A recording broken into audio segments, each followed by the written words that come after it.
same way, who's a professional in our industry, right? And if you're this industry professional and being able to talk about cannabis, just like the guy next to you, when he's not literally next to you, is also talking about cannabis, is super helpful. It makes us look really good. Now, consider that all with Budtenders and the whole idea in terms of how I give this presentation. And it's super important at a dispensary.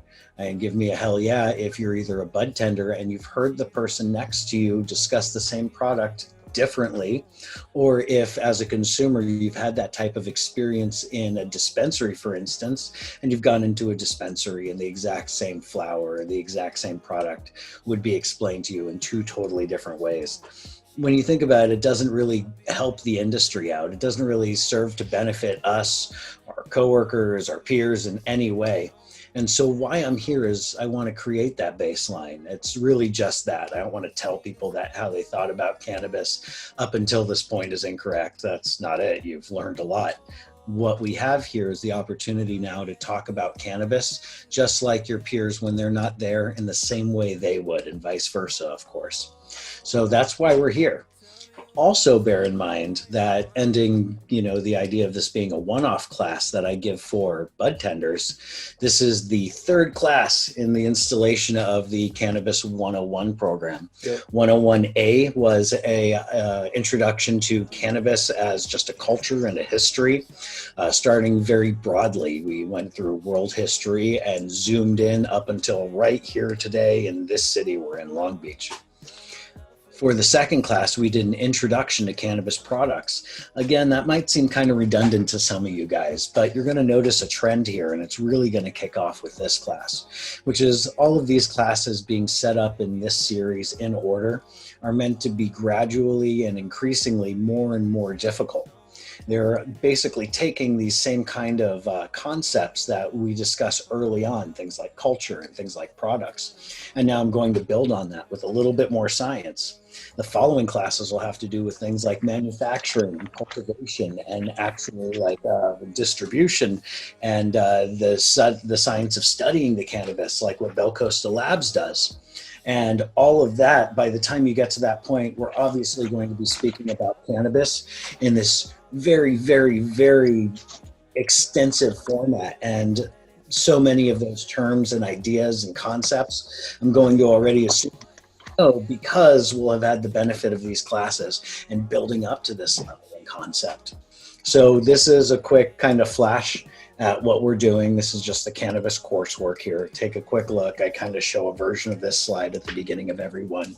So if you're new, it gives you a good idea as to what we'll be covering.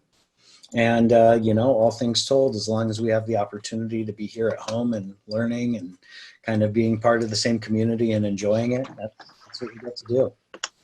So before I get started, if you don't know who I am, my name's Nate. I'm the VP at Bell Costa Labs. Please follow me. Please follow my laboratory on Instagram.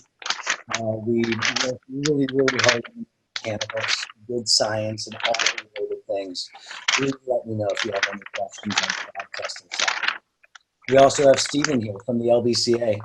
Stephen's awesome. LBCA is awesome. These classes would not be happening if it wasn't for all of them. I'm sure you guys know that by now.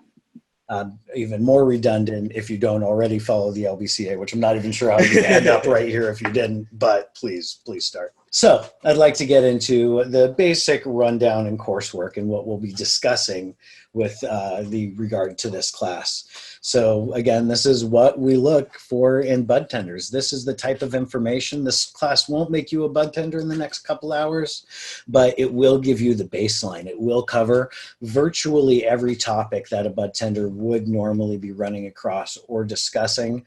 Although, as much as I consider training to be essential, maybe at the end of the day for your crazier days, it only presents maybe about 15% of what you need to know. Yeah. Rest is intuition, and just know that I'm here to help, guys. So quick introduction. So we're going to kind of double down a little bit on the history of discovery of cannabis. So CBD, THC discovered in 63, 64. CBD discovered first, kind of interesting there.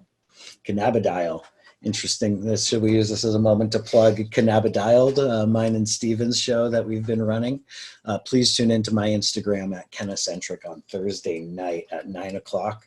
That'll be huge. And this week, we're going to be covering some fun stuff. We're going to be covering some of the dynamics and some of the motions behind joint rolling. So kind of fun. It's going to be pretty tight. Yes, sir. So CBD, THC, cannabidiol, and delta 9, discovered in 63-64. Discovered by Yehiel Fahony and Rafi Mecholam in the latter's laboratory, in Rafi's laboratory. Mecholam, Israeli, is considered to be the father of cannabis science. The receptors were discovered in 88. In a government-funded study, it was determined that the mammalian brain has receptor sites that respond to components found in cannabis. Now, if you guys have ever worked with cannabis, it's really oily. Most of its matrix, most of its consistency is oily. If you're ever working with it professionally or making edibles or anything like that, you'll notice that you've got to take advantage of its oil-soluble properties in order to actually properly homogenize and dissolve it into the other chemicals, other components within, say, that recipe. So noting how oily and how, well, really, that's what it is, how oily cannabis is and how oil soluble it is, what these scientists did was go straight for the parts of the brain that they knew to have the most oil collection, the most oil density, and go figure that is where the cannabinoid receptor sites were mainly gathering. So they were able to discover the receptors based on what they knew of the plant and based on the fact that they knew it was oil soluble. And so they went for that part in the brain and found it. The existence of the endocannabinoid system, that's the ECS, confirmed by 92. In 90, DNA was discovered that encodes neural cannabinoid receptors, so on the road, right? 90 to 92 cannabinoid receptors discovered and classified, resulting in the uncovering of naturally occurring neurotransmitters, which are endocannabinoids. That's what phytocannabinoids, which are the cannabinoids that come from our favorite plant, are able to bind to inside of our body. In 92, anandamide was discovered, proving that the brain produces cannabinoids of its own, helping us scientifically understand the medicinal properties of cannabis. The plant started to enter mainstream medicine in the following years. Prop 215 was passed in 96. A lot of people feel like Prop 215 kind of came out of nowhere, like it was the 80s. That wasn't a very cannabis-friendly time. And it was the 90s, and then halfway through, the hippies got their way and passed Prop 215. That's not really the case when you look at it scientifically. If you look at these discoveries in order, 1990, 1992, 92 to 96 is not a huge jump. We actually were able to discover, classify, determine the medical properties of cannabis. As soon as we were able to do that as, a human race, we started seeing efforts towards the legalization, towards the acceptance. I mean, really, in terms of 4 years compared to how long it was illegal, and that's almost immediately. So kind of interesting when you line everything up like that. So importance in humans and animals, the ECS, the endocannabinoid system. It's an important modulatory system for functions of brain, endocrine, and immune tissues. Appears to play a very important regulatory role in the secretion of hormones related to reproductive functions and response to stress. So we're talking about a chemical system inside your body, a very important chemical system, right? Mm-hmm. So this is something that we need to be able to acknowledge in terms of its importance, such as comparison to other chemical systems, such as your hormone system, yet another chemical system that helps govern how your body acts and runs. This can be said to be just as important depending on who you ask. Helps to maintain homeostasis. What is homeostasis, you might be wondering? Well, it's a state of biological balance within the body. The importance is that it maintains appetite, pain sensation, mood, and memory. External stressors such as heat and cold, internal changes such as blood pressure and pH, stress and exertion, all trigger getting excited. Physiological changes within the body that bring about the need for rebalancing the endocannabinoid system. It is in mammals, it is in birds, it is in fish. That's really interesting. So what does it do? It basically maintains homeostasis. What is homeostasis? It is your body's ability to feel right. And what does cannabis do? Well, when you smoke it, if it's helping you maintain homeostasis, it's helping you feel right, which doesn't seem like a totally inaccurate description, right? Receptor binding in the brain and the rest of the body. THC is binding affinity for CB1. Let's look back real quick at where CB1 is. So CB1, we're seeing a collection of CB1 mainly in the brain and central nervous system.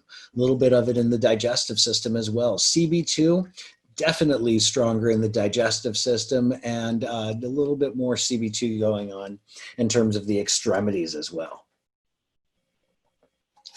So THC has binding affinity for CB1. That's the one in the brain, of course. Works similarly, or dominantly in the brain.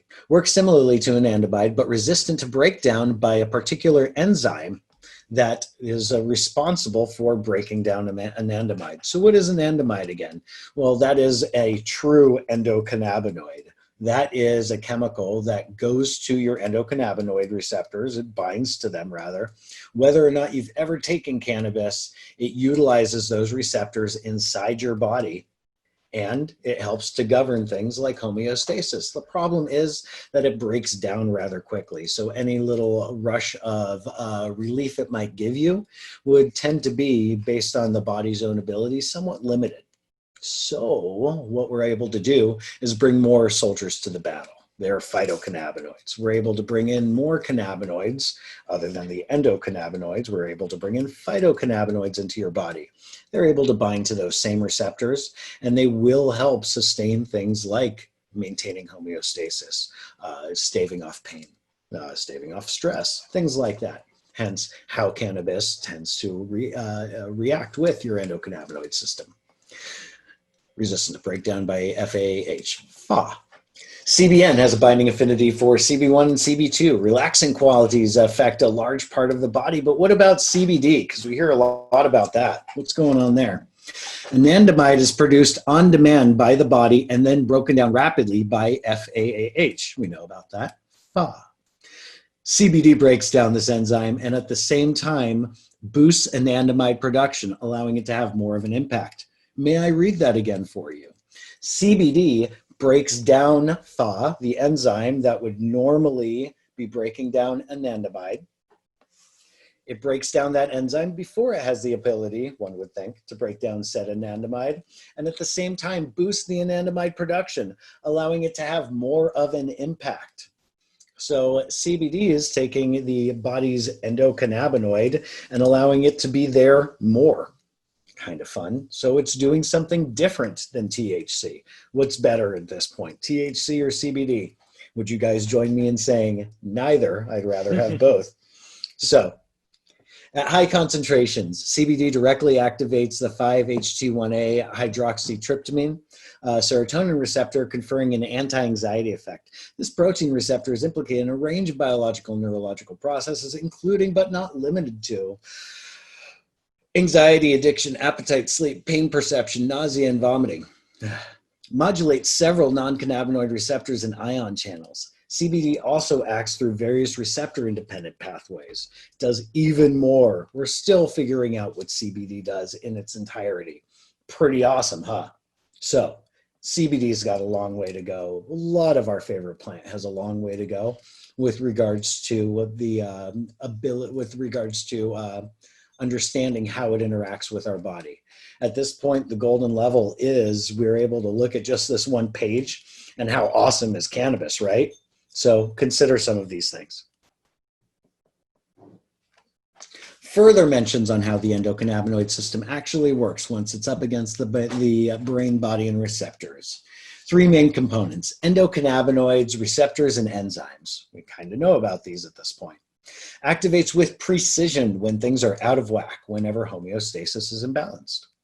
Endocannabinoids are produced, or phytocannabinoids are taken, smoked, and receptors are affected. Enzymes break down those cannabinoids.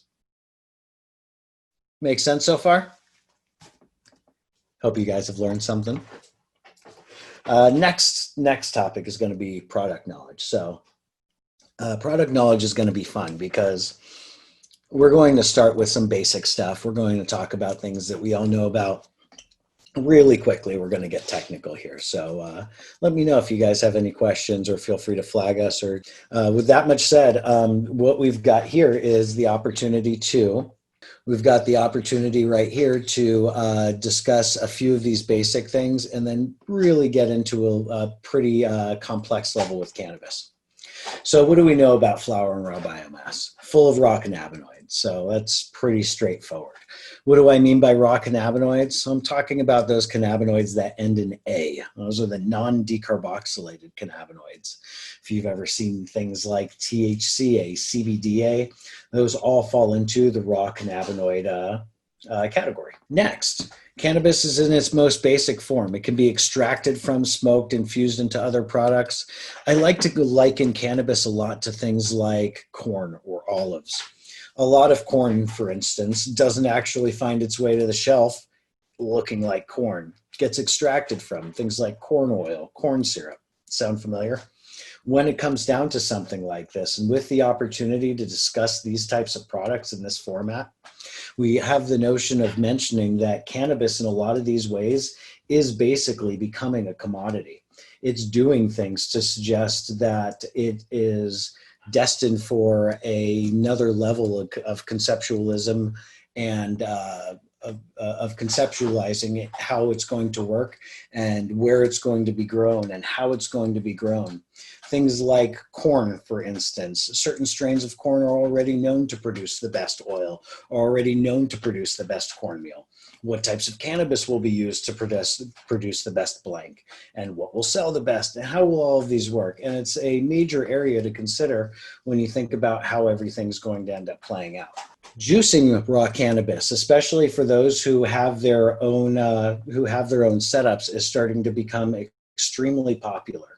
Juicing raw cannabis is an area that is massive for people who are using cannabis to be able to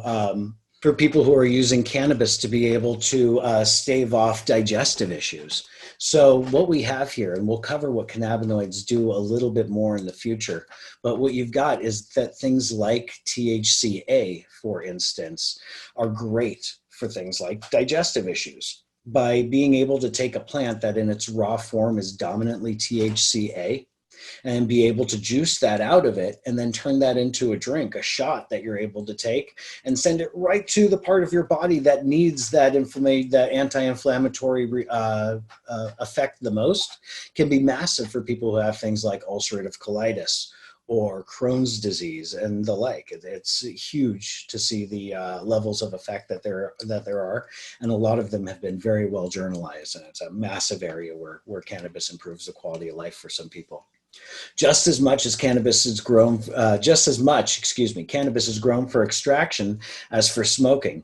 Other agricultural products have similar systems to large-scale extraction versus products in their native form. Things like olive, again, turn into olive oil. Things like corn, things like, give me another one. How about hemp seed, hemp oil, things like that. When you come down to some of these products and how it's grown and how it's extracted from, cannabis is well on its way, and it all starts from flower and raw biomass. To be able to understand that and where it comes from is massive in being able to understand the industry as a whole and where all of the products come from, how all the products could be tapped into that same common raw material. Pre-rolls are popular and available in an array of different qualities. Available also as an enhanced product with any combination of oil, keef, hash, specialized papers. We're seeing a lot of these out there.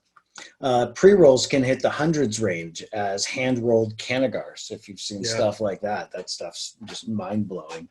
And more opportunities for difficulty in analytical tests than other products, especially with regards to what an infused product is. Now, for you professionals out there, just to give you a heads up, you run into a lot more difficulty in testing, say, just a flower than an infused flower that has hash and or keef and oil oil in it. There are quite literally multiple components in that product that could cause a fail. And that is a huge area of concern with a lot of these things when you consider products like those mass manufactured areas of like infused joints and stuff like that. Understand that the manufacturers that do those well are jumping through multiple hoops in order to do a good job. And some of those products are much more worthy in terms of how much more difficult it can be to take 3 different products and put them together into one thing rather than just a single product. It's unbelievable. So yeah, kind of fun. So that's how some of those go. Getting a little bit deeper, we've got smokable concentrates. There's solvent-free extractions, keef, rosin, hashes, kind of solvent-free, hashes extracted with water, not exactly solvent-free. Water is a solvent, right? CO2 is a solvent extraction. Technically, hydrocarbon, butane, propane would be in the solvent extraction category. Do bear in mind that there are more hydrocarbons out there than butane and propane. It's just when somebody refers to cannabis and hydrocarbon extractions inside of cannabis, they're referring to one of those 2 gases or a combination. I should say solvents. It's not really being extracted always in the gaseous form. Alternative organic solvents exist as well, ethanol being by far the most popular. Smokable concentrates, that looks like it's a little bit more of my flavor. Concentrates are largely available as a smokable, dabbable product or preloaded into vape pens, all right? Products may be available as a live product, meaning that they were extracted in their freshly harvested form. Do bear in mind that there are live resins, live rosins. The common point behind these is that there is an area of commonality in terms of how they were extracted. They were extracted in a freshly harvested frozen form. And that's going to be massive for the sake of the opportunity that you have to give with the greater terpene profile, greater overall volatile profile that you'll end up having with products like that, because when you extract in that fresh form, you're going to end up getting more terpenes. You're going to scoop more chemicals out of that that may have been lost to the overall drying process. High terpene, hydrocarbon extracted sauce products have recently emerged, available in smokable and vapable forms. So kind of fun, kind of a new type of product, new-ish within the last couple of years. Definitely in terms of an all cannabis product though, have taken over the, for the most part, have taken over the whole concentrate category. Recombinant product types exist, utilizing both alternatively derived botanical terpenes as well as cannabis-derived volatile profiles. So there's some fun stuff going on in there with what we have. Now, when people mention fake terpenes or anything like that, I don't think that that's that accurate of a statement. I think realistically, there are a set of cannabis-derived terpenes and non-cannabis-derived terpenes. And what is non-cannabis derived won't have really those other chemicals, those fillers that are used to be able to really create a full flavor profile. To put it mildly, something like a terpene profile alone won't be enough to remake the full flavor profile that a whole cannabis strain would encompass. And so if you've ever smoked a product before and it doesn't seem to really hit the bell just quite right in terms of what flavor it's trying to meet, there's a good chance that it just did not have the right chemical composition in there. They may have just been using terpenes, but not other chemicals that should have been considered as well. So consider some of these infused products as well. And after this, we're going to start springing into some of the more cerebral stuff out there. But none of this is going to be necessarily a surprise, except for maybe encapsulated oil. There are a lot of products out there that are specifically oils that have been encapsulated into a cap, like gelatin. Now, that could be said to just be like a type of cannabis oil, but it's intended to be eaten. And that's a really interesting way to go, because with that type of product, you have the opportunity to take in a much higher dosage than you might otherwise have had the opportunity to with regards to the 100 milligram maximum that a lot of the government regulated products will have. So We're going to get into the advantages and disadvantages of each type of smoke or each type of device. And then we're going to go into ROA differences with regards to bioavailability. Bioavailability being the opportunity that your body has for being able to take in those chemicals and use them. So let's look at some of these. Flower. Historically an ideal introduction point to cannabis. Tastes great, right? We can all agree with that. Disadvantages of flower. Inhaling burnt wood is not healthy, not in the least bit. So we have the opportunity to put this together and say, although we might enjoy flower, it's maybe not the best way to be taking your cannabis, at least from a health conscious standpoint. Vape pens, inconspicuous, repeatable, and convenient, all good things. Disadvantages, lack strength for a lot of high cannabis smokers, such as myself, and heavy metals contamination concerns. That's right, heavy metals can come from vape pens, and especially crappier vape pens, let alone, and with a lot of things considered, I didn't mention all of the cutting agents that could be a part of vape pens as well, but that's something to largely consider in the kind of the same breath. But heavy metals can leach into those oils as well, and cheaper cartridges, especially stuff that you see off the black market, those are known. I don't know if I've ever seen a black market, traditional market, less expensive cartridge ever pass a heavy metals test. I mean, they generally don't. So huge concerns if you don't have the right hardware. Dabs, advantages. Highest inhalable dosage available. Taste is unmatchable. Yeah, I'm biased. I was going to say just a little. Maybe. But we'll move on. Disadvantages. Contamination issues are exacerbated through concentration. What I mean when I say contamination issues are exacerbated through concentration, what I'm basically talking about there is how everything is concentrated generally in these extractions and these concentrations. Terpenes are concentrated, cannabinoids are concentrated, and go figure the contaminants, especially pesticides, can be concentrated as well. You can actually take a product that would have passed potentially in its raw form, in its flower form, pre-extraction, post-extraction, it can actually fail. So that's kind of mind-blowing. There's not really that many other industries that have to deal with issues like that, of not being able to trust the test results you get from a pre-extracted product versus a post-extracted product. For this reason, there's something in our industry called micro-extractions. If you are wondering deeply what that is, some of you may already know, of course, but if you're wondering deeply what that is, please let me know. Happy to give you a little bit of perspective on that fun stuff. Mojave Reserve, another 30 plus. Do you want to elaborate on that one, brother? So another little, okay, so let me keep moving. Okay.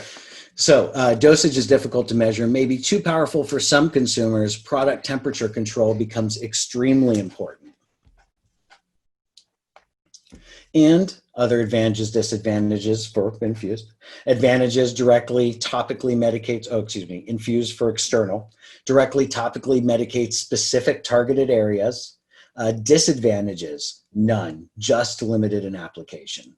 So infused external, there's no real disadvantages. Can't really go wrong like that necessarily. Infused internal, advantages, ability to target ailments via a highly bioavailable delivery method. Disadvantages, most readily available and common opportunity for cannabis overdose. You can see what it says, Dr. Norms wants you to know your dose, right? So no way around that. We want to be able to know what is the best dose for a person.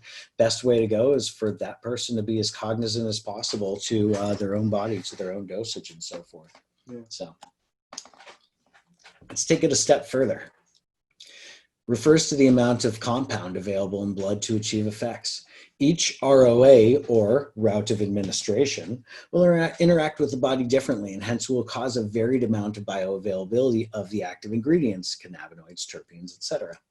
Different ROAs and their bioavailabilities are as follows. So this is huge. If anybody doesn't understand, let me know. But bioavailability is your body's ability to take in these chemicals, right?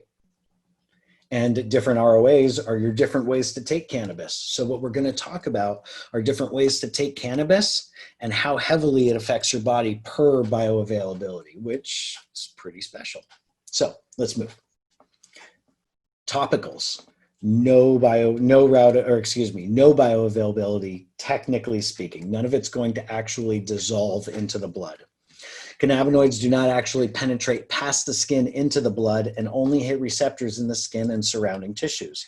Although it's available, obviously, to those receptors, bioavailability is measured by solubility in the blood, hence not bioavailable. Oral and ingestion, 6 to 10% bioavailability, differs widely from others due to the interactions that occur within the liver. So oral ingestion is very different. We're looking at having a metabolite formed. That's going to be 11-hydroxy, and we'll talk about that a little bit later, of course. Rectal, about 13.5% bioavailability, bypasses the liver and hence unwanted conversion into the other metabolites, into largely 11-hydroxy. Buccal or sublingual, 10 to 25%, a lot more direct when you consider that one. That's where sublingual and some of the magic to it is what's being sought after. Involves keeping the product in contact with mucous membranes in between the cheek and the gum or the capillaries found under the tongue, also enabling active compounds to cross directly into the blood. This ROA also minimizes conversion of THC into other metabolites. So is that making sense? Do you know what I'm saying there?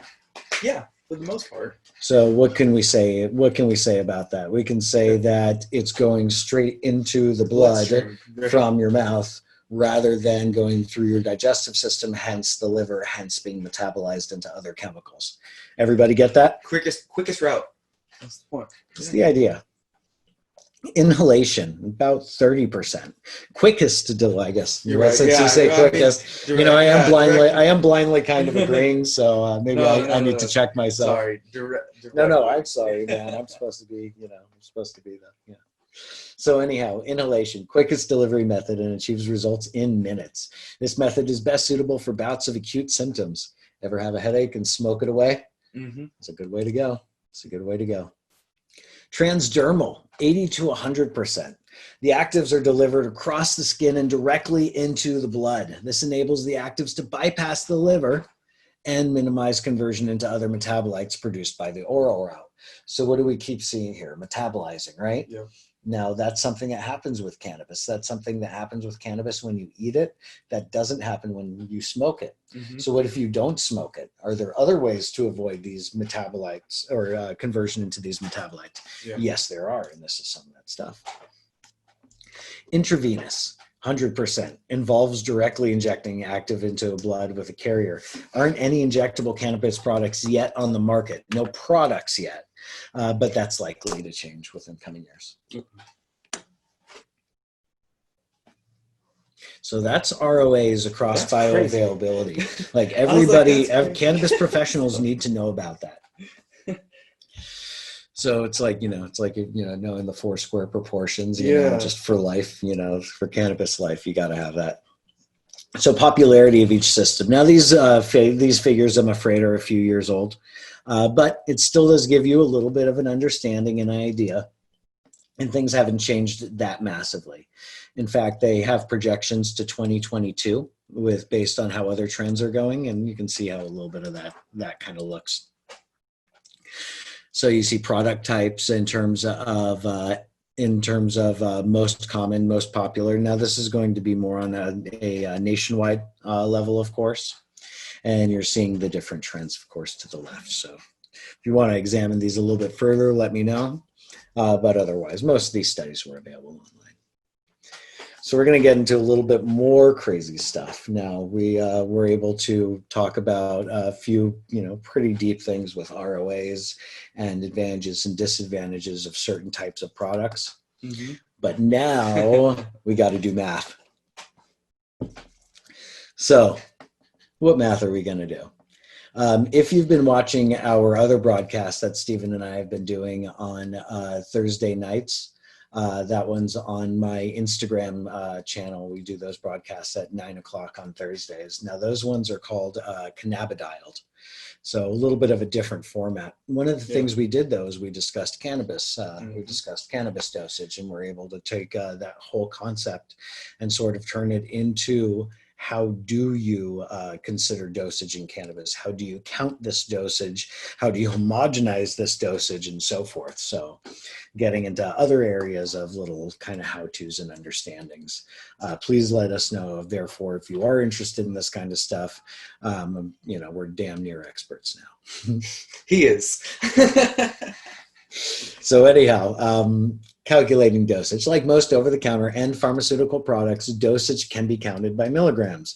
Did you guys know you can convert any cannabis into milligrams from percentage? And if you didn't know, you can, and here's how. And if you did know, here's how, and I hope I'm not boring you. So to calculate milligrams from a percentage, consider the following. The next statement, by the way, is not cannabis related. It's just metric system related. 1 gram equals 1,000 milligrams. 1 gram of anything. 1 gram of lighter equals 1,000 milligrams. 1 gram of glasses, it's more than a gram, but would equal 1,000 milligrams. Metric system says 1 gram equals 1,000 milligrams. So this means when you know the percent of something, if you consider it from the standpoint of a 1 gram kind of idea, you have an idea in terms of how strong it is. So let's say I have 10% cannabis trim, and I have 1 gram of that. Okay. Well, 1 gram is 1,000 milligrams. Sure. 10% of 1,000 milligrams is 100. Mm-hmm. So that means in each gram of my 10% trim, I have 100 milligrams. So let's say I have 10 grams of 100 milligram per gram stuff. Now I have 1,000 milligrams. So if I was trying to figure out what to do with my 20 cookies at 50 milligrams a piece, 20 times 50, of course, being 1,000, I know that I would need 1,000 milligrams by which to manufacture my 20 cookies times 50 milligrams, or so forth. Let me give you a few other examples here. Break that down a little bit slower, but it's good. So other examples. Thank you. I try to not linger too much, but 5 grams of 10% trim biomass. So let's figure this out by the gram first. 10% trim biomass, that's 100 milligrams per gram, right? Yep. If I have 5 grams of 100 milligrams per gram stuff, what am I talking about? What do I have there? I'm pretty sure what I've got is going to be 500 milligrams. 5 times 100, 500. If I wanted to make 10 50 milligram brownies, wouldn't I need 500 milligrams? That could be where my 500 milligrams comes from. You can start from this biomass. And I'm ignoring things like chemical breakdown and things like that. We're just doing basic math here, not production grade math, with regards to starting with a number of milligrams and ending with a number of milligrams. That's how you do it. Next word problem. If I had 3 grams of 65% concentrate, well, first, per gram, I have 650 milligrams. And if I have 650 milligrams and 3 grams of it, then I have 1,950 milligrams total of 65% concentrate times 3 grams. Mm-hmm. Making sense? Yep. Now I can make those 13 baker's dozen 150 milligram brownies I've been wanting to, and get me and my 12 best friends all kinds of dizzy. And that's part of it. So now we kind of look at a patient's dosage, and it's not really what we can do in terms of telling people what dosage they should take, but we have to understand it and convey it intelligibly to other people, right? Like we're there on the other end of the counter. If they ask us how much they should take, we can't say, sorry, not a doctor, and we can't say, and we can't say just something off the top of our head without understanding it. So let's start at the bottom, because that's kind of safe. And we give other people the opportunity, we empower them with information to be able to make their own decisions, right? Everybody with me? Because that's the good way to go, right? According to California, as well as many other states, 1 dose equals 10 milligrams. This number should be mainly considered for internal products. So what am I talking about? If you have a topical, don't worry about only having to stick to 10 milligrams if it's your first time, right? Yeah. That's kind of the idea. Okay. So internal products, something that's like an edible. 10 milligrams is what should be considered a safe dose. And so that's the next question. Why? It's because 10 milligrams is safe. Odds are a first-time patient or consumer will not have a bad experience of that exposure. So what should we say? What is a generally realistic dose for a patient or consumer? Now, these numbers are what I come up with off the top of my head from my years of working professionally, but it wouldn't only say possibly, but I virtually expect other people's experiences to spell out, other numbers than what I have here. Of course, yeah. But what we have are safe doses for a new consumer, 10 to 25 milligrams. I base 25 milligrams on Marinol, the THC pill. That is available in 25 milligram doses. And obviously, GW Pharmaceuticals isn't trying to freak anybody out. So it makes sense that after having their widespread range of options that they started at 2025, is that they're looking to be able to give people an effect without freaking them out, right? And so that's their starting point. And I mean, Mirinol, I've had Mirinol, and it's terrible. Oh, yeah. I hear it's a terrible experience. Yeah, it's not good. It's so Mirinol synthetic cannabis that's approved by the FDA. They give it to cancer patients and stuff like that. It's no representation of cannabis at all. I don't know how it was legalized or how it's been approved, but yeah, just to give you a little backstory, it's that 25 you said milligrams. You don't know why? I can tell you why. Money, right? Yeah. Always money. But yeah, I'm sorry to hear that. Obviously all the steps that led you to that as well. I can't even imagine after all that, being given fake weed. Straight up, that's what it was. That was my first time with ever consuming cannabis. I was 15, so it was I'm glad you made the leap, considering, man. I know. It's part of my story, but let's get back into it. No, I hear you. 25 to 40 milligrams, a therapeutic, dose for a seasoned consumer. So should a new consumer be taking 10 to 25 milligrams safely, consistently for a while before they make that jump? Yeah. Probably. How much should they jump up? Well, we'll talk about that a little bit more in a few slides. A strong dose for an average edible consumer, 40 to 60 milligrams. Bear in mind, an average edible consumer, that should be a strong dose. A 60 to 80 milligram dose should be a very strong dose for an everyday heavy consumer, and 100 milligrams or more is an extremely heavy consumer. So I run into people all the time that are saying they've taken 250 milligrams, 500 milligrams. That's all traditional market stuff, guys. Anything that people are not testing to ad nauseum is not generally going to be a very accurate product. Trust me when I say that these edible companies with whom I work are spending so much time and money trying to make their products as homogeneous and as consistent chemically as possible, that it's a absolute mind-blowing wonder that they ever turn a profit. For the sake of a lot of the companies out there, the traditional market ones who don't need to do this, if you're not testing again, ad nauseum, then your stuff is not accurate. And it sucks to say that because so many people know what they're doing, but let's be real. Cannabis, when you're mixing it into a recipe, for the most part, is invisible. You don't see a milligram. You don't know that milligrams are evenly spread throughout that recipe. And you don't have the opportunity to be able to check this through, except for and through exhaustive testing. And upon building SOPs, you still need to consider other concerns, like how cold it is in the room. The colder it is in the room, the more those oil-soluble compounds will sweat out of your recipe, and the more your mixing needs to change. Yep. And absolutely trust me when I say that some of those tougher matrices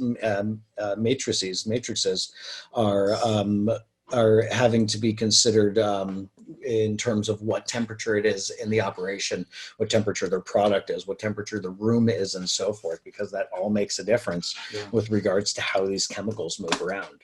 Like I said, it's exhausting. So in terms of determining a patient's dosage, now that we know how to measure dosage, why are edibles so much stronger, right? So if a 1 gram joint full of 15% potent cannabis, so we're doing another word problem, guys, be ready. If a 1 gram joint full of 15% THC potent cannabis equals 150 milligrams, right? That's kind of how the math would go. And if that would be 150 milligrams, but I just got through telling you guys one slide ago that 100 milligrams plus is for an extremely heavy consumer, right? So what we have here is 150 milligrams that you can smoke. Who here can smoke with just about no problem, let's say even a 20% THC joint, and then go for a walk? If that's 1 gram, which isn't a terribly crazy size for a pre-roll, no. 1 gram is going to be 200 milligrams or so that you're going to be breathing in. That's 200 milligrams, but wait a minute, the edible itself would level you at 200 milligrams. So in this word problem, 150 milligrams, obviously a serious dosage. So if an average cannabis consumer can smoke that without any severe impairment, unlike you'd have with an edible experience, it doesn't make much sense. So the answer is, when cannabis is metabolized by the body, it forms into a new metabolite. And we were talking about metabolites through routes of administrations, or ROAs. And this metabolite is called 11-hydroxy-delta-9 tetrahydrocannabinol, or simply 11-hydroxy-THC, or you might hear me, in passing refer to it as 11-hydroxy. Yeah. When we talk about cannabis being eaten, being metabolized by your body, specifically by the liver, we're talking about it converting into 11-hydroxy. So why is this important? Very important. This metabolite of delta-9 THC is considered to be between, depending on the person, 2 to 5 times stronger than delta-9. Mm-hmm. So 2 to 5 times stronger is massive. That's a huge number.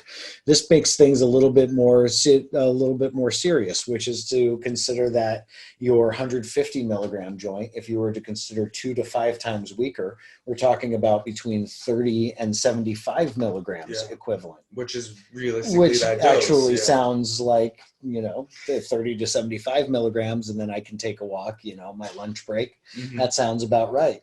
150, 200 milligrams of edibles on my lunch break sounds like my fucking day's at an end. So this is huge. This is why edibles are stronger. It's also worth mentioning that at this point, chemically, biologically, we're considering this to be a different pathway, different chemicals, different pathway. That's a different pharmaceutical. So that old adage where edibles are basically a different drug, so to speak, than your smoked cannabis, from a pharmaceutical definition, would be absolutely accurate. Next, let's talk about titration, everybody. Titration is also important, and I'm hoping that I've been able to really break through that whole idea of how crazy you can go from being able to understand cannabis products right through the whole wave up until understanding some of the science behind just understanding how to deliver these products, not even what goes into making these fucking things, but just to be able to explain to somebody how it can be taken, and we're not even done. It's massive. It's so important. And so these are the reasons, as per my original points, guys, why the forming a baseline amongst us and our peers is so important. So we have the opportunity to talk about all of these things in the same light. Like many other over-the-counter and pharmaceutical products, cannabis can be titrated up or down. We often blend this concept with the idea of tolerance, which relates to self-titration. So what is titration, Stephen? Would you like to explain it? You can go. I was just going to break it down. It's just going. I want to hear you break it down, man. Titration is building your tolerance. It's taking more and more each time after you're self-titrating. So let's say you were going to give some cannabis to your grandma for the first time. Okay. And let's say she's really she's really tentative. She's really careful about what she's going to be doing with taking cannabis. Let's say we're going to give her 5 milligrams, right? Okay. And we're going to do that for just a week. Mm-hmm. And then week 2, we up that. After a week of successful 5 milligram doses every day, we're going to start giving her 10 milligram doses every day, 15 milligram doses every day the week following, and so on and so on and so on. What I'm talking about is up titrating somebody's dosage. When we're talking about something, and let's just skip to the last point real quick, just to kind of jump to the whole idea of it, medication-sensitive individuals, such as people like epilepsy patients, will often down-titrate lesser working medication as they simultaneously up-titrate their cannabis regimen. So that's a real thing. And if that makes sense to you guys, that is the idea of titration, both in terms of what can be worked in for the average patient, as well as for somebody who's very medication sensitive, like an epilepsy patient. And the idea of going slow and steady is a real thing as a medical concept. And it's very much a practice that can be adopted for cannabis in new patients. Titration may be necessary for THC sensitive patients to avoid occurrences such as panic attacks. And in our world, titration may simply be represented as a patient upping their dose every day or week or month or whatever have you guys. Let's get into kind of cool off a little bit here and talk about terpenes and cannabinoids. So what we have here on the right side of the screen, guys, is a cannabinoid chart. Don't bother taking a screenshot or a photo or anything. If you just go to Google and type in cannabinoid chart, that or a variation of that is exactly what will pop up. So what we have here in terms of this cannabinoid chart and what we're doing is the opportunity to review not literally every cannabinoid that Bell Costa Labs studies for, but quite a few of them.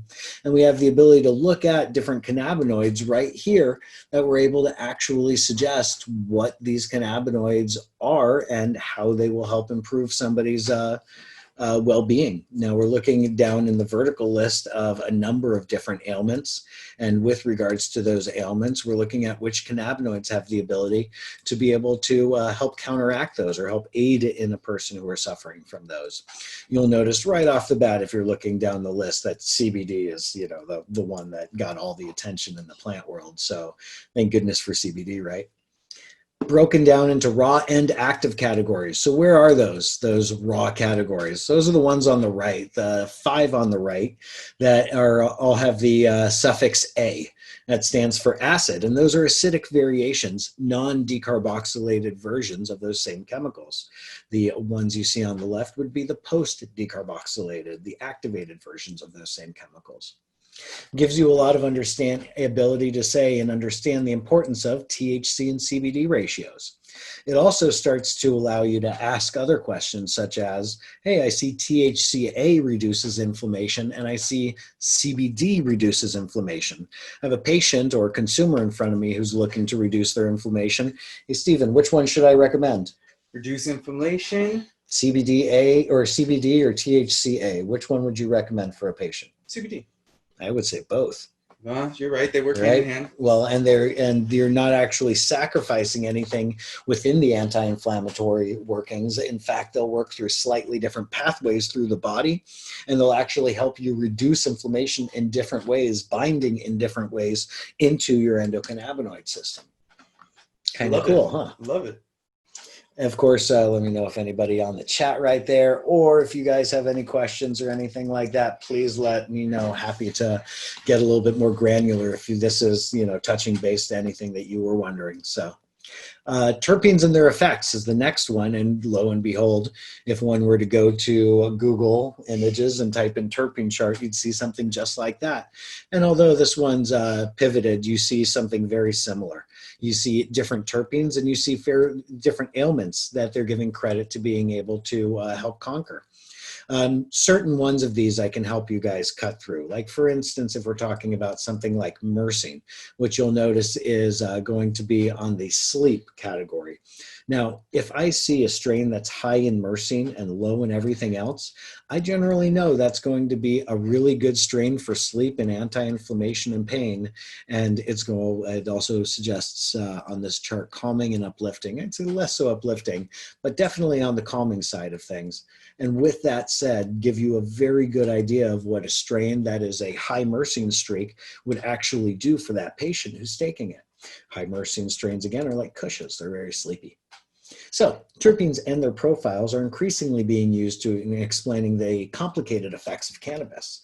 Alongside being used to explain the nuances of different strains, they're also responsible for the smell and flavor. Although there are hundreds of unique genetics, there are only a small handful, about a dozen, of unique terpene profiles. This means if you take two strains that have never been crossed before, the terpene profile of their offspring is going to be a common terpene profile we see in other things. So it's not something that you're able to just spring off with brand new chemical combinations for the most part. Just like, we've each got, 10 fingers, we've each got, cannabis that finds its way into certain categories. Okay. And so that's how it goes. Indica versus sativa versus hybrid. This system is going away in lieu of recent consideration of terpene profiles. Cannabis can be appropriately explained with much more complexity than sleepy versus awake. We as humans have the habit of forming a dichotomy between two things, hot and cold, or good and bad.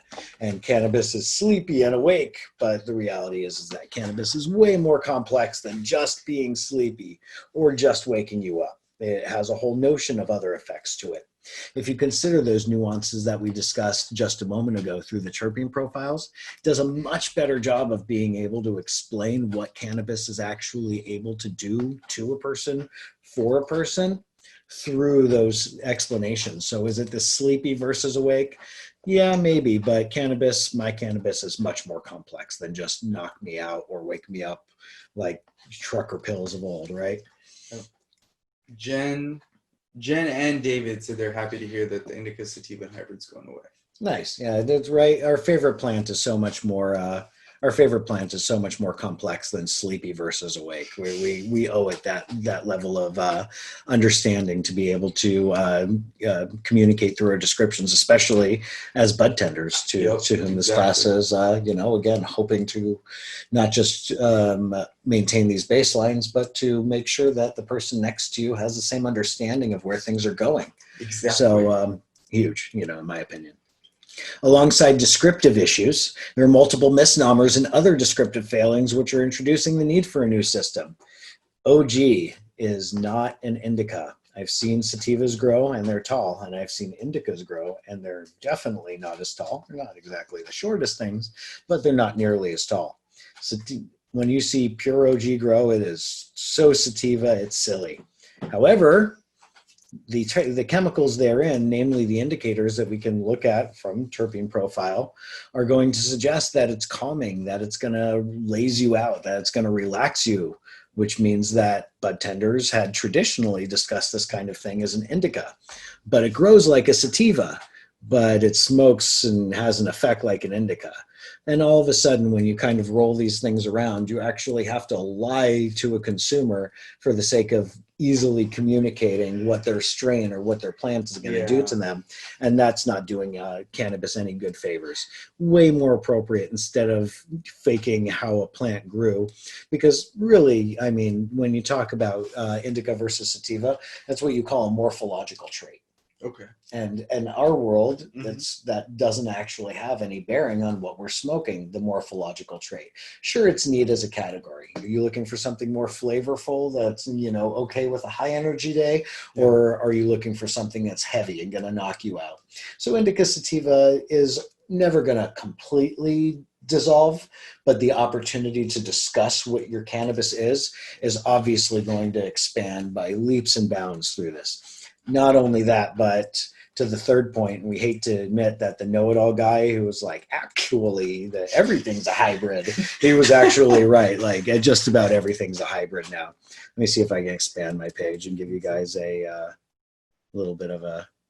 So that's the Candescent product line right there. Did that zoom in? That looks actually really clean, too. Super cool. So that's the Candescent product line. Not that I'm a humongous fan of their products specifically as a personal consumer, but what I'd like to say is how genius is this new system that is actually based on terpene profiles that is not in itself based on indica sativa. And we could even look at some of these and say, oh, that sounds more like an indica or more like a sativa. Calming, cruising, probably indica, right? And you look at something like creating, connecting, charging. Okay, more sativa. Maybe one of those sounds more sativa-like than another. But this is what I'm talking about, the opportunity to be able to explain cannabis within its nuances and its complexity, and not just it knocks you out or it wakes you up, right? So, decarboxylation, let's cover this. Just in case any of you guys are not familiar with it, it's okay, but we've been sort of tickling the idea throughout the conversation. Now, bear in mind that when cannabis grows up on the plant, THC is on the plant, mostly, generally speaking, it is a chemical called THCA, which is not psychoactive. It's not psychoactive on the plant. It's not psychoactive when it's dried. It's not psychoactive when it's packed into your bowl. It's not psychoactive until you light it on fire. When you light it on fire, the heat goes through a process called decarboxylation. If that's too many syllables, decarb, we all know what you're talking about. If that is going to be any type of a idea of what cannabis is doing, all cannabis that you're having that's been activated has been decarboxylated, typically by weight. Now, certain products, such as distilled products, a lot of what you find in vape pens and things like that, the process you use to distill those products actually decarboxylates everything. There are other products, such as edibles, topicals and stuff, which are expected to be decarboxylated before you buy them. You don't have a chance to light your edible on fire before you eat it, right? It's not weed, so.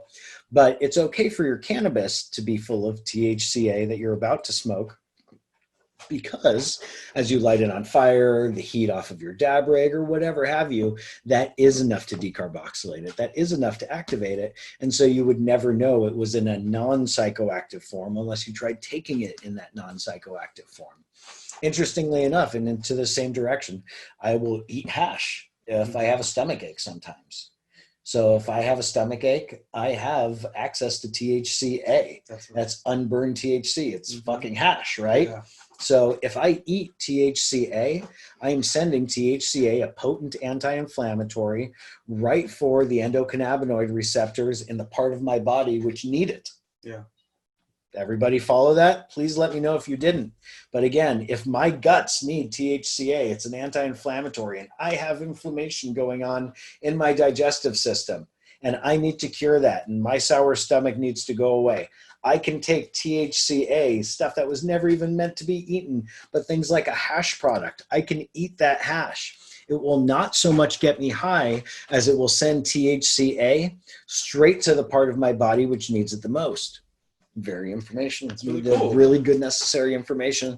And I would prefer, compared to a lot of other products out there, curing a stomach ache with something like a cannabis-derived product than otherwise, right? Yeah. And what do you take your pick, Pepto-Bismol or something over-processed, or your weed, But Pepto, though, puts in work. Well, that's because, well, I'm just going to throw it out there. I mean, let's grow some peppermint plants outside. Just chew on a peppermint leaf and you'd be feeling right, man. You'll be feeling right. Righter. Right or better. So, process which divides cannabinoids between the raw and active states, often denoted with an A suffix. That's that THCA, CBDA. That A goes away when it's activated, once it's decarboxylated. Approximate 10% loss in weight. It's closer to 13%. Example for, when we say 10% loss in weight, let's be real with this. It's about a 13% loss. So rather than give you this roundabout number, if I started with 1,000 milligrams of THCA, then post decarboxylation, I would have 870 milligrams of Delta 9. Roundabout. You cannot keep all of that weight through decarboxylation because 13% of your chemical breaks off. And in 13% of your chemical breaking off, they say, well, it's a little oversimplified, largely in carbon dioxide and water, then you only have 87% or so of that chemical left over. So of every 1,000 milligrams of THCA, you end up with 870 milligrams of Delta 9 THC. Make sense to everybody? With you. Cannabinoids can be valuable/useful in all forms, hence the cannabinoid chart. So what's better, THCA or CBD? Well, I'd rather have both. Okay, well, what's better, THC or THCA? Well, they do different things. One's anti-inflammatory, one gets me high and kills my pain. Can I choose both again? So cannabinoids are valuable in all forms. One is never better than the other. In fact, you want a virtual fucking smorgasbord of cannabinoids, which leads me to my next point, the entourage effect, which is to say that there's a synergy between different cannabinoids. Furthermore, that synergy is also between cannabinoids themselves and the aromatics, the volatile chemicals, which we call the synergy, the entourage effect. Those volatile chemicals are like the terpenes and esters and flavonoids and so forth. Often considered by doctors and specialists in recommending specific CBD-THC ratios, since those chemicals work together.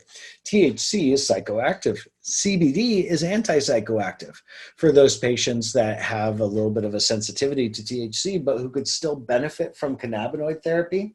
What you end up seeing and giving those people are things very much more like the you end up giving those people things very much more like the poison and the cure, so to speak, when it comes to psychoactive material in the same product. Yeah. You're giving them the benefits of THC while outweighing the amount of that psychoactive compound with CBD in a ratio, as it's commonly given for the sake of repeatability. Yeah. And within there, you're able to counteract those psychoactive effects of THC while simultaneously allowing the beneficial effects of CBD. Pretty amazing. Helps to explain the emerging relationship between cannabinoids and terpenes themselves and provides context to the effects or lack thereof for products with isolated chemical formulas. So whenever you have something like just THCA crystals with no terpenes, and if you get a little high but not that high off of THCA crystals, there are no terpenes in there. It's an isolated product. Yeah. It stands to reason that you have an absence of the entourage effect. So that synergy that creates that more robust high is absent if you were to only take a single chemical, hence absence of the entourage effect. Cannabis analytics. So I'm going to expand a little bit on what I did 2 weeks ago. But for anybody who was paying attention 2 weeks ago, you'll be like, hey, Nate, that sounds like some of those same concepts you discussed 2 weeks ago. I wonder why. It's almost like I'm trying to reinforce certain points. So bear with me. Cannabis science is, for what it's worth, guys, insanely important. It is a beautiful gateway into understanding not just cannabis and not even just agriculture, but a world of organic chemicals. For me, it unlocked knowing almost nothing about this humongous part of how the world works to understanding a massive part about how the world works by being able to see it through the lens of something that actually fucking interested me. And I want nothing more than the same for all of you. Please join me as I cover cannabis analytics. Is to say that cannabinoids and terpenes are the two best available measurements of cannabis quality for naturally grown or minimally processed products, such as a high quality extraction. It's also worth mentioning that there are some recombinant products out there that have, terpene profiles in the 10 to 15% range. That's, while I'm sure impressive in some circles, that's not ideal in that a lot of those terpenes can be said to be solvents. And sometimes those solvents can melt the lining on the inside of your throat and lungs. So, don't necessarily jump on something that's, and smoke it that's damn near pure solvent. Both can be measured by an analytical laboratory such as Bell Costa Labs. An HPLC is used for cannabinoids, and a gas chromatograph with FID, flame ionization detector, is used for the terpene analysis.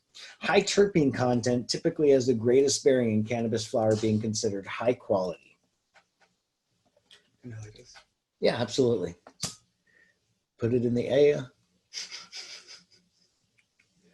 Pesticides. Oh, excuse me. Avoiding dangerous materials. So what are we looking at there? The respirators. Those used to look more rare. Nowadays, not so much. So. Jen raised her hand. Jen, how can we help? Oh. Hey, Jen. That was a mistake. I didn't mean to talk to you. I'm sorry. It's okay. It's all right. okay. No all worries. good. No worries. All right, so we're looking at some mercury. It's one of the heavy metals up top. It kind of catches my eye. Microbial down there on the bottom right. It mysteriously found its way in the shape of a weed leaf. So avoiding dangerous materials. We have pesticides, PGRs. Those are studied at the same time. What are PGRs? Those are plant growth regulators, basically growth hormones for plants.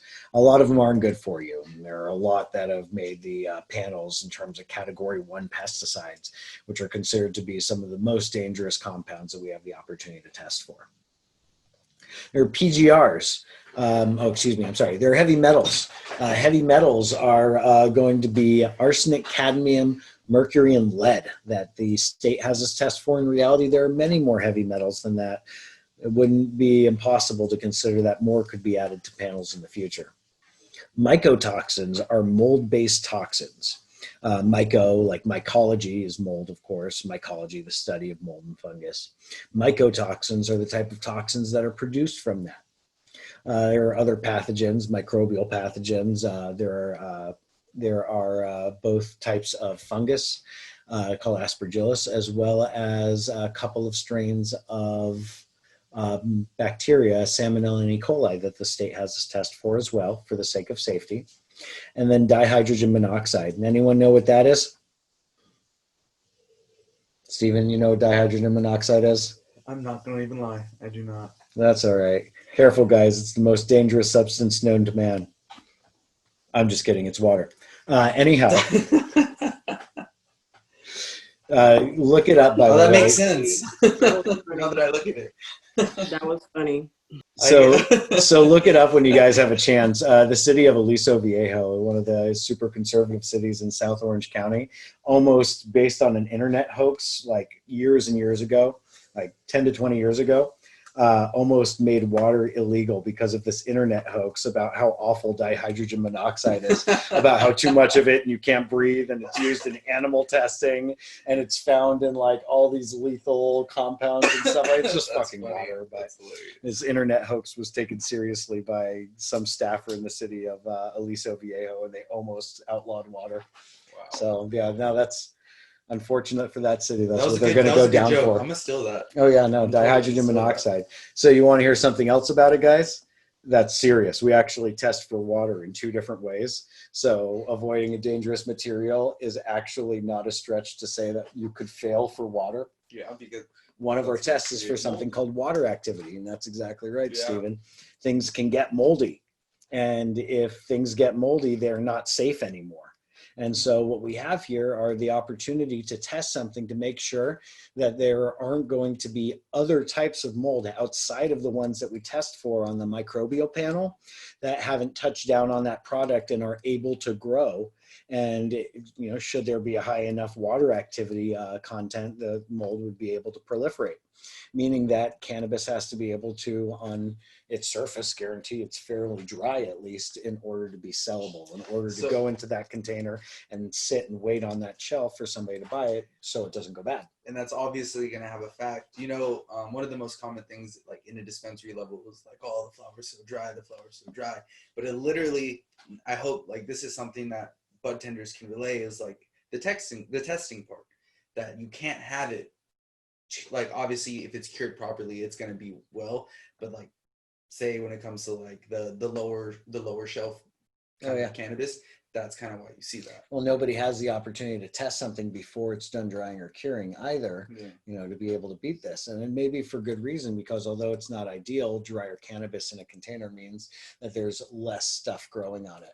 I don't know if so I'm 40, guys. So I'm not sure if there are any other old school smokers out there like me. But do you remember like 20 years ago how there was a lot of cannabis, especially stuff like Blue Dream back then, was kind of almost round looking and kind of almost had a doughy smell to it. It was really identifiable. It wasn't a bad smell, but every so often you get cannabis that kind of smelled doughy. That was yeast. So you had yeast growing all over your cannabis. That's what happens when because there's yeast everywhere. And so that's what happens when something is a little too wet, is that yeast is able to just grow all over it.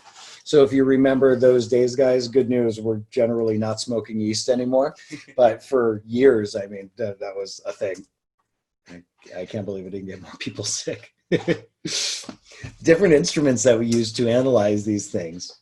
Consider the following. HPLC, high pressure liquid chromatograph. That's potency and label accuracy. If you think about label accuracy is really, here, I got that. Label accuracy is just a type of potency test if you think about it, right? When it comes down to it, you have to know how strong a product is. That means you are running a potency test. That means you're measuring and weighing that potency test against what it said on the label itself. Make sense? GCFID, that's terpenes and residual solvents. That's not 100% accurate. We actually have a type of mass spectrometer that is very equivalent to that type of device. We actually have a GCFID by itself for our terpene tests, and we have a GC just like that with a single quad mass spectrometer for our residual solvent tests. Other mass spectrometers we have would be for heavy metals, ICP mass spec, inductively coupled plasma mass spectrometer, heats metals up to the temperature of plasmas, and you know, essentially the machine measures their transition. Amazing. LC mass spec, a liquid chromatograph, similar to the HPLC, but a mass spectrometer variation, which does our pesticides, PGRs, and mycotoxins. We have a qPCR that's been in the news a lot as people are mentioning qPCR tests for COVID-19. qPCR is what we use to test pathogens as well. That's what we use to test the microbial pathogens that are on the state panel. GC mass spec triple quad for chlorinated pesticides. Oh, I put soon to be for residual solvent. That GC mass spec, I'm afraid, has been an old slide. That GC mass spec is online, has been for quite a while. BSC is a biological safety cabinet. That's for microbial plating. It's a non-BCC test, but we do a lot of types of tests that the BCC doesn't recommend or doesn't require, rather, because we simply know cannabis really well, and we're very intuitive to what some of these grow operations or manufacturing operations will require in order to keep their products on the rails in other ways. And when it comes down to that, things like being able to help with microbial plating is huge. Data is produced by instruments and is analyzed by different scientists who have different specialties with different instruments. Redundancies and processes are employed to determine data accuracy. So quality control is heavily overblown in the lab world as well. And to that point, following analysis, samples may be re-prepped and retested prior to data analysis, prior to data analysts and the quality control manager releasing the results. California compliance testing went into effect on January 1st, 2018. Cities and states began enforcing it just after. All levels of cannabis screening are in effect. Most will likely be added in coming years. I had a quick prediction for maybe some heavy metals to show up in coming years.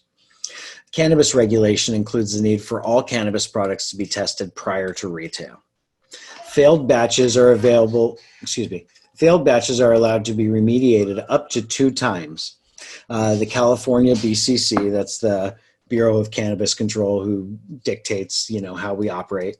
The California BCC is who focuses heavily on preventing diversion onto the black market. So through testing, they're watching everything very carefully. If something fails, they want to make sure it gets destroyed properly or remediated rather than maybe finding its way to the black market. Of course, a lot of people who are playing playing for long-term, are just doing whatever, jumping through whatever hoops the state is asking them to. The state having, of course, these concerns at the core of these requests. The Bureau of Cannabis Control, BCC, has heavy control over this process. What types of tests are run on each product? How much weight and how many units are to be collected? Reporting pass or fail results. How much of each contaminant is allowable via what's called an action limit? Enforcing that any chemical difference from one product to another necessitates the need for creating a new/different tested product batch. Companies request compliance through the distributor testing lab relationship. Multiple levels of quality assurance, quality control process should be considered, but not a requirement. Results are always sent to the state first, then the distributor, usually about a second in between. up to 2 additional retest opportunities in the event of a fail, post-remediation. So what are we basically talking about here? It's really mentioning how much not only control the state has over these things, but how clean cannabis is that actually goes through and abides by these state systems. And not only how clean it is, but how difficult it is for some of these people to be able to produce this stuff. It's awesome that as many products are able to hit the market as they do. It's mind-blowing considering these difficulties and these limitations that are out there. At the same time, though, it's really interesting to be able to see, because when you're wondering about what differentiates the traditional market from a regulated market, how much are we looking at here? And is this stuff over-engineered? I will admit yes, but not by that much. It is not that much more limiting than any one of us, I would believe, on a good day would do for the sake of trying to keep everybody healthy, which is obviously a huge undertaking. And so when we have this and see what others have done in terms of trying to preserve this, it gives you, again, a massive idea in terms of the differences between the traditional market and the regulated one. So this is a big thing. You know what a certificate of analysis is, man? I do. Awesome. Certificate of analysis is what you get when you test with a lab. Any lab, really. But when you test with a cannabis lab, you have a cannabis certificate of analysis. So what is a certificate of analysis? Well, let's throw a few things out there. This is assuming it's a passing one, that's the gold standard that you get from a lab. This right here is a regulatory compliance testing certificate, and it shows all passes. This is a passing batch, a batch that's allowed to go from cultivator through distributor and end up at retail and be sold at retail. It had to go through this. You're able to see some of the information as was mentioned a little earlier. Interestingly enough, that somebody mentioned 40%, because you see some of those numbers considered here. You can see how much of a reduction there actually is over the overall THC, and therefore so many people are looking for this opportunity to be able to, sometimes report those total cannabinoids. Hell, I've even seen, total cannabinoids, maybe it's for the sake of not relabeling, but I've even seen for the sake of not relabeling something being within 10% and even being higher than the product actually tested at as per the certificate of analysis, but relabeling was not required because the percentage that was reported on the jar was within 10% of the testing result. Interesting, huh? I got so many questions, and that's a whole... It's a Pandora's box, man, isn't it? Yes, it is. So you can see other important information, some of it which was obviously redacted. This would normally have cultivator, distributor information and things like that. You're counting 14 different cannabinoids being tested there. You're counting 23 different terpenes. That panel is, at this time now, I believe as of this week, has expanded to about 50 terpenes. So that's kind of fun. Yeah, it's important. So you can see a little bit of what a cannabinoid profile would look like. You can see what some of those reductions look like too. Pretty wild. Compliance testing. Is all the cultivator, manufacturer, distributor info present? Well, in this one it's been redacted, but it's there. Did the batch pass or fail? If it failed, what happened? Well, we'd be able to see which one of those assays, which one of those tests which were performed could have failed. Test types change depending on the matrix. What types of tests were run? Matrix would be the difference, say, between an infused product, a concentrated product, and a flower. For instance, flowers don't get residual solvent tests, right? Mm-hmm. Residual solvent test is for something that was made with a solvent. Yes. So concentrates get residual solvent tests. At the same time, concentrates don't retain water. So you don't do a water activity test on concentrates. You do a water activity test on flower.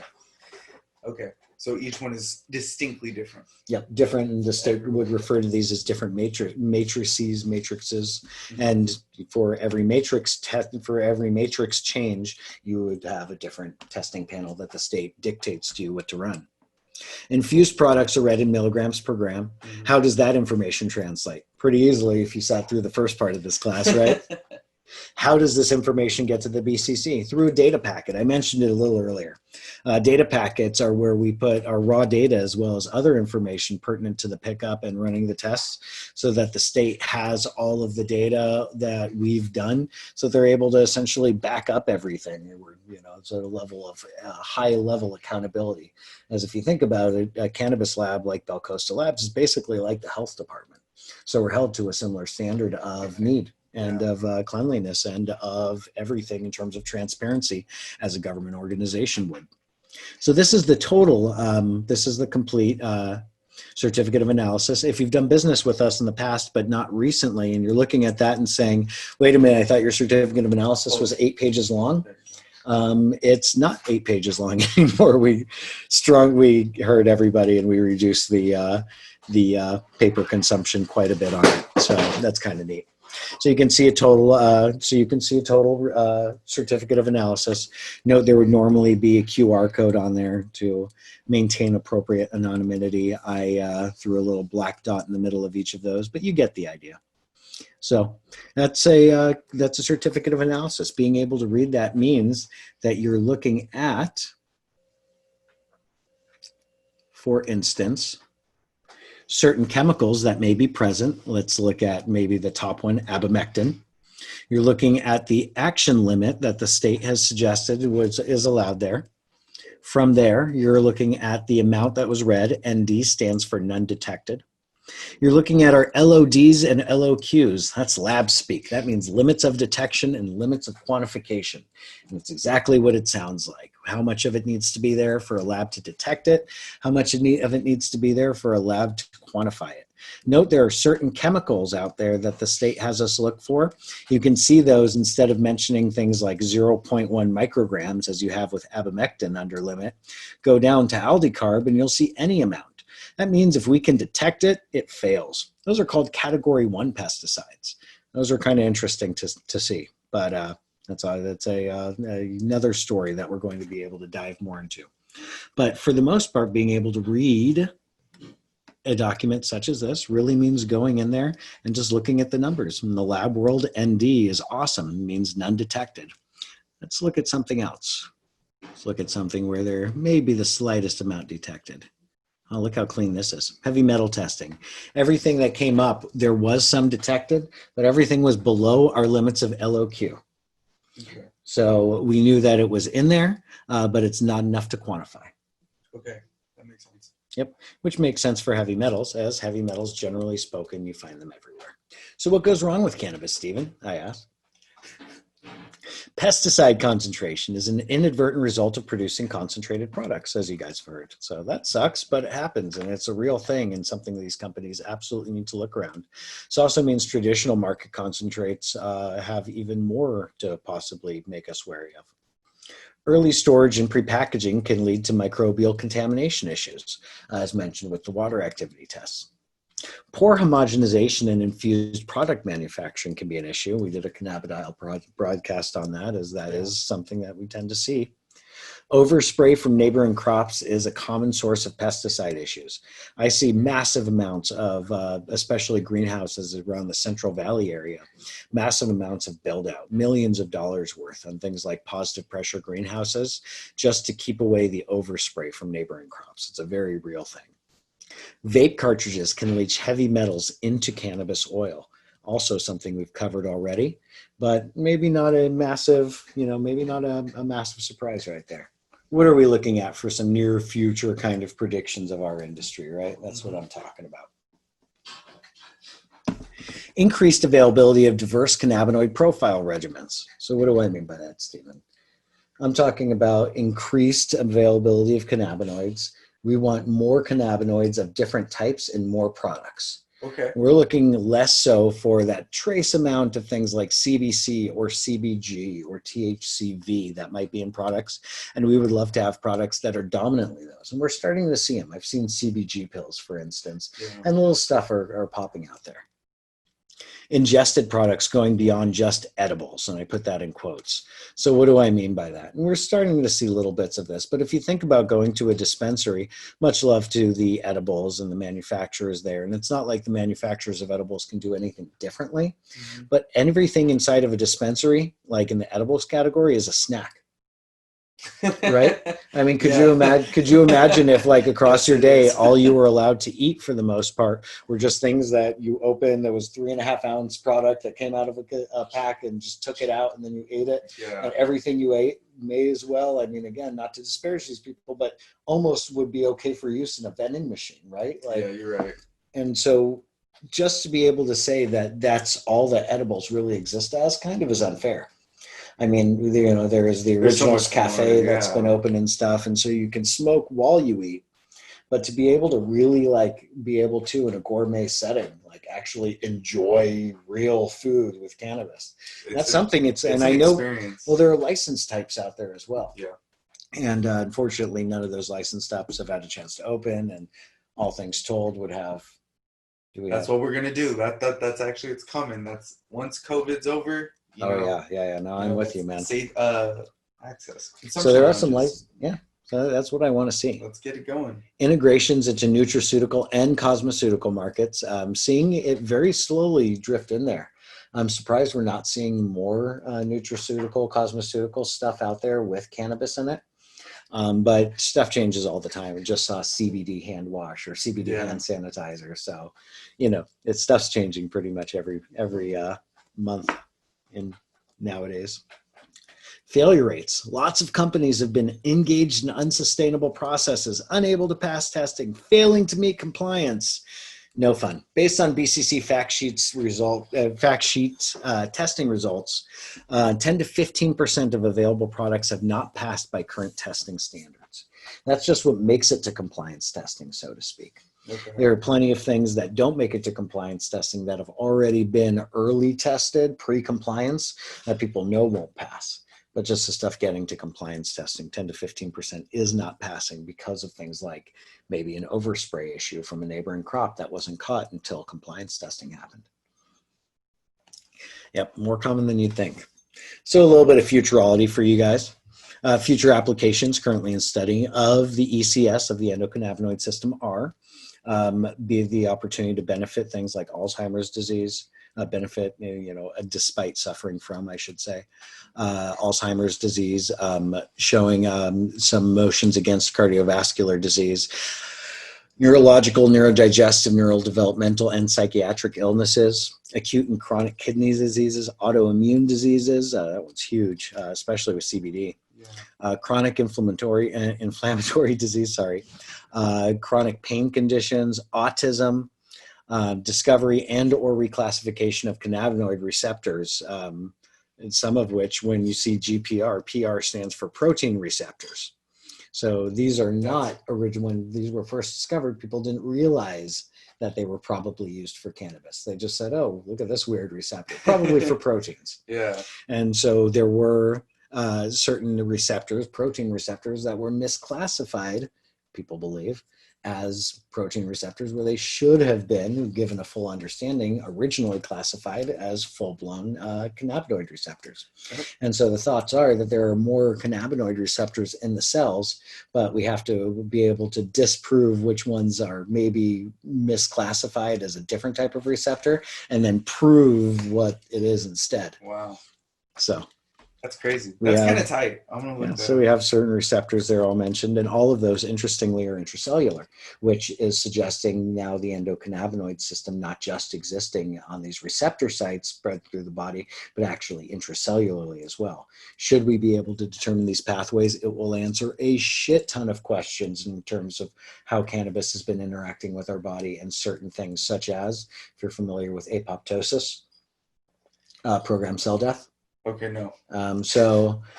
Cells know when to die. A healthy cell, what is ideally in that cell, if it's going to die, if it starts to malfunction, potentially turn cancerous, there ought to be a mechanism, and very often there is, inside of that cell that says, whoops, the factory's broken, die. Don't let it keep breaking. Okay. Right? And so apoptosis is programmed cell death. Wow. There's a lot of ground that will be covered That would on literally- apoptosis and cannabis's relationship with cancer. I was literally if going to that, say that. That was exactly where it took me. Yeah, that's Like, and that's where it's wow. going, and that's why an intracellular Wow. discovery, Yeah. especially one linked to that, would be like so massive. But it would literally, and well, no, literally is the best way to put it. But in my opinion, it could open up a whole new area of oncology. Absolutely. Yeah, pretty awesome. That's fucking tight. Excuse me. I'm sorry. That's very. Fuck yeah, man! It's good shit. It's good shit. Fun stuff to anticipate in our industry's futures. What types of businesses and products are we starting to see? So at this point, it's safe to say we're cooling down on the class. We're done with all the nerdy stuff, and we're just having a little bit of fun. So lounges, vending machines may make a comeback. In fact, I've seen some articles recently showing that. Restaurants and bakeries are coming in. Cannabis will become a commodity, I believe, as it gets closer and closer within regards to the ability to be traded as any other commodities will. Glass pipe making will be considered a fine art. Not only will those guys be making the thousands of dollars a lot of them deserve to be making, but hopefully some of those pieces that they make that are tens or hundreds of thousands of dollars, just like canvas art, start to be taken really seriously. Yeah. Those guys are serious artists making something that is a lot more dangerous than painting on a canvas. Seriously. Well, maybe there are some canvas artists that would beg to differ that are using it as a parachute and flinging, but cannabis resorts, districts in Las Vegas and the West Coast are already being planned. Consumptions events coming to Long Beach? ? So good word.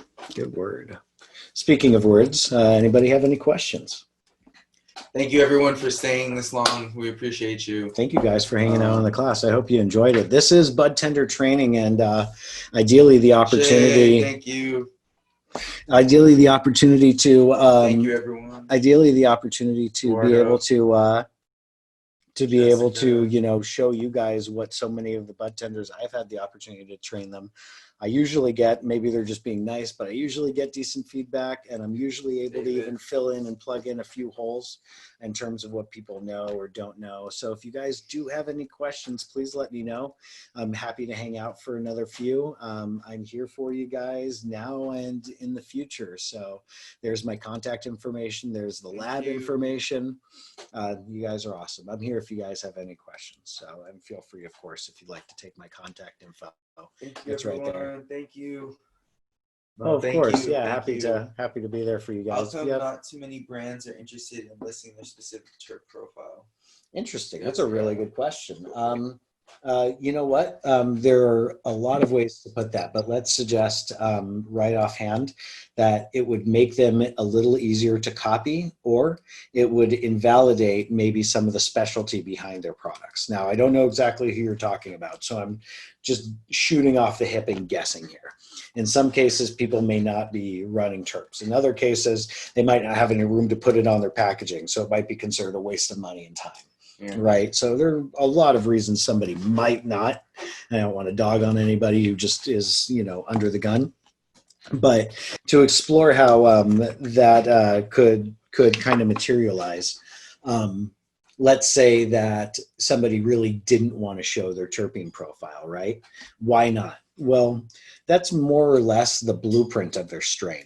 If you were to show that terpene profile, somebody would be able to see what other terpene profiles are most similar to that. What I've said for a while is that, and there I'm sure are exceptions to this, but this dude thinks that anybody who patents a cannabis genetic is silly.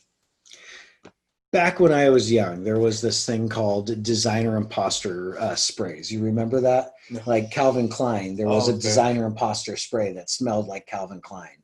And there was a designer imposter spray that smelled like fucking Gucci or whatever like that. So they were called designer imposter sprays or designer imposter body sprays. These were, interestingly enough, people utilizing other companies' terpene profiles and other volatile profiles and saying, oh, after I study that profile, I can make my own version. right? Because if I know what chemicals went into making that smell, for the most part, if I can classify and identify those chemicals, or not classify, but if I can identify and quantify all those chemicals, I can make the same thing over here, and I can reverse engineer a process based on essentially what might be a terpene profile. Damn. Crazy, right? Yeah. So what if there's a company out there who has patented a genetic, and let's say I was their competitor and I wanted to compete with them? I would make a designer imposter version of their product, possibly in this, you know, kind of fantasy situation. I would make an imposter version of their product based on copying their terpene profile, finding a strain on my side that has and grows with a similar terpene profile, and then you going on the tails of their advertising, saying that what they're spending all the money saying, this is so awesome, I'm able to say, yeah, I'd only have to spend a fraction of the money, and I didn't even have to go through the rigmarole of patenting it. So I can bring you chemically the exact same thing at a fraction of the price.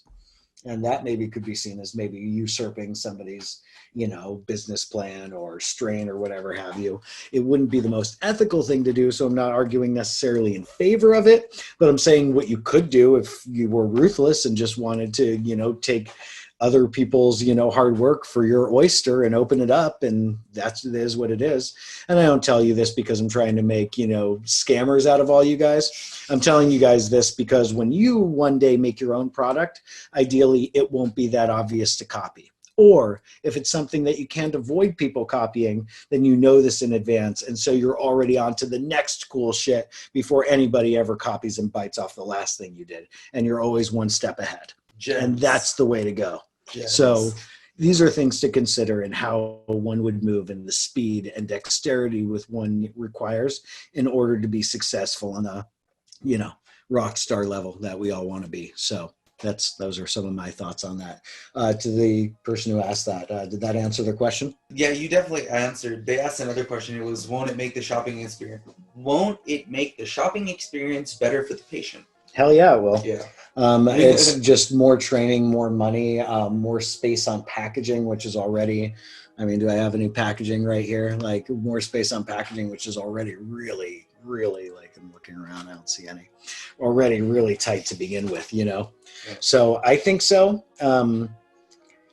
I've seen people do it. I think once more people are asking for terpenes, once more people understand terpenes, once more of the consumers are asking for that, I think we'll see a lot more of that.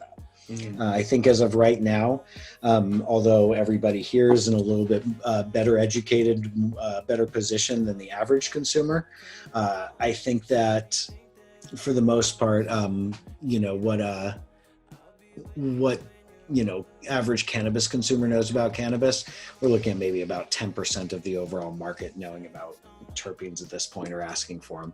More people ask for them, the more they'll make sure to put it. Hell, I mean, in some strains, I'd rather see terpene profile than the cannabinoid profile. Yeah. Especially, I mean, dry as a bone and 30% doesn't cut it for me, you know? No, sir. Any other questions? Thank you, everyone who stayed. Thank you. Of course, guys. Thank you all so much. Love you all. Don't forget, we have Cannabidialed on Thursday, 9 o'clock. Thursday at 9 o'clock on the Cannacentric. You can see it up there towards the top on the Cannacentric page. That's going to be Cannabidialed. That's going to be 9 p.m. This is going to be a fun broadcast. We're going to talk about some joint rolling dynamics and some of the points that, you know, a few technical minds here would consider. We're also going to be doing a couple of acrobatic joints. Going to have a little bit of fun right there. So tune in for that if you can. That's this week, Thursday at 9 p.m. And then the next cannabis class we're going to be giving, which will be Cannabis 103A, yes, I correct. believe, will be, we're aiming for 2 weeks from tonight. That will put us on, I believe, June 2nd, my friend. Does that look about right? It's accurate. Awesome. Guys, thank you so much for joining us. Anything I can do, please feel free to reach out to contact info. Shoot me an email. Let me know what I can do for you guys. We're going to sign off in a moment. It's about time for dabs. So if you guys have any questions, I'll hang out for just another minute. How we're looking? We're good. Thank you, everyone. Thank you, Shay, Jennifer, Jacqueline, Antonio, A, Will, Kim. Thank you. Of course. Thank you guys for hanging out. And hit me up if you guys have any more questions. Stoked to do the next one of these with you. I'll see you soon, okay?